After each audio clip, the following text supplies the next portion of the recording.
শুভ সকাল বন্ধুরা, তোমরা সবাই কেমন আছো? আজকে বৃহস্পতিবার, শুভ রথযাত্রা। আমার তরফ থেকে তোমাদের সকলের জন্য অনেক অনেক শুভেচ্ছা রইল। তোমাদের আজকে সারা দিনটা খুব ভালো কাটুক।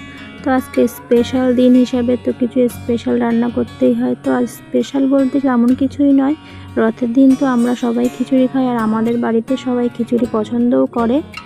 খিচুড়ি রান্না করার জন্য কিন্তু আমি সব কিছু জোগাড় করে নিয়েছি। দেখো, এখানে কুমড়ো নিয়েছি, পেঁপে নিয়েছি, আলু নিয়েছি, আর নিয়েছি 2 রকম ডাল, মুগ ডাল আর মটর ডাল, কাঁচা লঙ্কা, নারকেল আর ভাজা বাদাম নিয়েছি, শুকনো লঙ্কা।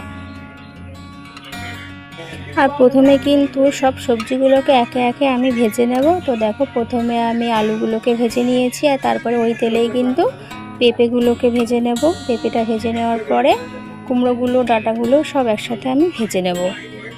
আর তোমাদের কাদের কাদের বাড়িতে এরকম রথের দিন খিচুড়ি হয় আমাকে কমেন্টে জানিও। তো গল্প করতে করতে দেখো, আমার কিন্তু সব সবজিগুলোই ভাজা হয়ে গেছে। এখন আমি কুমড়ো আর ডাঁটাগুলোকে একটু ভালো করে ভেজে নিচ্ছি। আর এগুলো ভাজার সময় একটু আমি হলুদ লবণ দিয়ে নিয়েছিলাম, তার জন্য দেখো কালারটা একদম হলুদ হলুদ এসেছে। আর প্রত্যেকটা সবজি কিন্তু আমি খুব ভালো করে ভেজেছি, আর যার জন্য কিন্তু এগুলো হাফ সেদ্ধ হয়ে গেছিলো।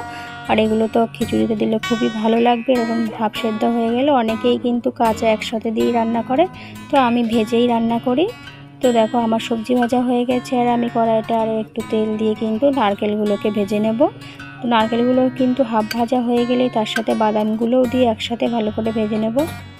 তো দেখো, এদিকে কিন্তু আমার নারকেলগুলো খুব ভালো করে ভাজা হয়ে গেছে, আর আমি এর ভেতরে কিন্তু বাদামগুলো দিয়ে নিয়েছি। বাদামগুলো দিয়ে কিন্তু একদম অল্প জাল দিয়ে বাদামটাকে ভাজতে হবে, নাহলে কিন্তু পুড়ে যাবে। আর আমার জালটা খুব একটু বেশি হয়ে গেছিলো, আর কিন্তু লাল লাল হয়ে যাচ্ছিলো তাড়াতাড়ি, তো আমি তাড়াতাড়ি করে কিন্তু নামিয়ে নিয়েছিলাম। তো এখন কিন্তু আমার সব সবজিগুলো একদম ভাজা হয়ে গেছে, আর তার সাথে নারকেল, বাদাম সব কিছু কিন্তু ভাজা হয়ে গেছে, আর আমি এগুলোকে নামিয়ে নিয়েছি। তো আমার উনুনের জালটা একটু বেশি হয়ে গেছিলো বলে কিন্তু দেখো, নারকেলটা একটু বেশি ভাজা হয়ে গেছে। তো যাই হোক, এখন আমি ওই কড়াইতেই কিন্তু ডালগুলোকে ভালো করে ভেজে নেব। আর মটর ডালটা আমি প্রেসার কুকারে দিয়ে নিয়েছি, সিটি মেরে নেব, তাহলে আমার তাড়াতাড়ি রান্নাটা হয়ে যাবে। তো দেখো কেমন কালো কালো লাগছে নারকেলগুলো। তো যাই হোক, হয়ে গেছে, যেটা হওয়া সেটা তো হয়ে গেছে। আর এদিকে আমার দেখো ডালগুলোও ভাজা হয়ে গেছে, আর এর ভেতরে কিন্তু আমি ধুয়ে রাখা চালগুলোকে দিয়ে ভালো করে নেড়ে চেড়ে হালকা ভেজে নেব। কারণ আমার কড়াইটা ছোট হয়ে গেছে, আমি এই কড়াইতে রান্না করতে পারবো না। তো এখানে সব মশলাগুলো মিশিয়ে নিয়ে তো এখন কিন্তু আমি চাল আর ডালটাকে হালকা করে একটু ভেজে নেব।